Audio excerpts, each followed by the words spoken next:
You know what the difference between these two men is? One of them was assaulted before they turned to violence. The other one wasn't even talked to. One of them had to tell their assailant, "Put your hands on me again and find out what happens." The other one had to take his AirPods out, put the Soldier of Fortune magazine he was reading back into his little backpack and walk across a subway car to choke someone out.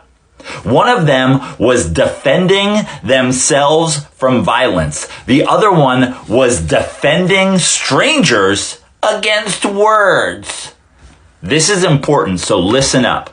I'm not defending what either of these men did. But if you defended one of them, you better fucking defend the other one.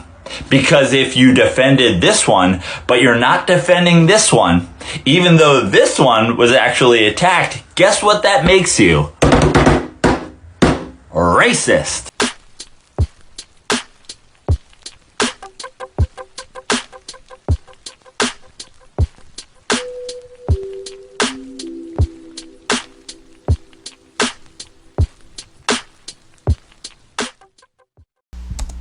My opinion on Carmelo Anthony is he's going to do a lot of prison time for taking. He may do a lot of jail time, he may not. I don't know, I'm not on that jury. But I don't want to liken this to a case from Wisconsin or a case from New York. Let me liken this to a case from Texas. A young man by the name of Jesus San Miguel got into mutual combat with a friend and stabbed him, only receiving 30 days in jail and 10 years probation. Why such a lenient sentence? Because in Texas, as long as you are lawfully present, you can use deadly force to protect yourself against serious bodily injury. Karmelo was somewhere he was legally allowed to be.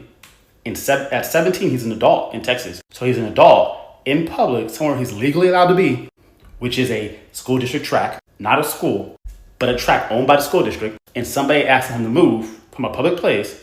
He refuses, and they put their hands on him twice, according to 30 eyewitnesses. In a state like Texas, it's open and shut. Maybe we should train people to not put their hands on people. Control your urges. Control this Neanderthal territorial bullshit. Yo, so we back in here for another edition of F-ya-Motha. I've been actually sitting on this because anybody that follows my podcast remotely knows that I really don't like doing racial episodes. If you go through the 1,400 plus videos I got here and the 600 plus I got on Spotify, it's like a handful. There's a reason. I don't go through the motions of reporting on a lot of racist shit, shootings, cop brutality, rioting. It's not even that it's not my forte. It's depressing. And I'm a cynical podcaster. I do commentary. There's nobody to bounce off of. So in these instances, I don't really be wanting to talk in a room by myself to y'all about shit like this. I really honestly believe that the two races need to kind of take a break. You know what I'm saying? Self-segregation. For a little bit. And before I let that video roll, the video my man lays out why if you don't have a problem with Daniel Penny, you shouldn't have a problem with this. Now I'm just want to just make this disclaimer, not justifying malicious murder of any kind of anyone. I just believe in equality. I'm tired of sitting around watching people get away with shit that look different than me, than when people that look like me or in the ballpark, right? It's this biasness. Like, we setting out to cause malicious intent and yada yada yada, which could be further from the truth. My man was about 130 pounds wet. These two Neanderthals were like 6 foot, almost 200, if not 200 pounds, fucking with people. Okay, he was under the tent I was trying to get out of the rain at a track meet. The track meet, from what I hear, wasn't even on school grounds. It was nearby, so it was open to the public. He's 17, I think, in that state, which I think, if my memory serves me correct, he's in Texas. You can have a weapon of any sort. If I'm not mistaken, it's open carry and carry concealed. So, yeah, while they went through the motions of actually messing with him, trying to physically remove him from the area, they fucked up. My thing is, like I told my brother, that's 6'5", leave people alone, bro. Nobody's fighting. You run the risk of getting hit with a switch. Something is going to take you out of this planet. And my man hit him with the banger, which I'm not applauding, but you know what I'm saying, I keep one on me. You got to keep the banger on you. If you ain't got the switch, or you know what I'm saying, you ain't got the Kit Kat, you got to keep some type of protection on you, because sometimes the hand, like them dudes are linebackers, bro. Now I ain't no hoe, but yeah, there's a reason there's a weight class in boxing. Mayweather can be as nice as he want to be in welterweight or featherweight. He ain't fighting James Toney or Mike Tyson. There's a reason for that. In the world, while I believe people should throw them things like Aaron the Plumber, let's just say they not, bro. Those are different times. I remember when I was growing up, the 45 was a popular handgun. We laughed at niggas or movies that depicted niggas in 1970 that had revolvers. Even though if I had a pistol, that would be my preferred choice of weapon, because I ain't got to pick up the shells. But you get where I'm going with this. As the times change, so do the people. This ain't 1997. This ain't even 2007. Hell, it ain't even 2017. You run the risk of getting sprayed or hit with the banger.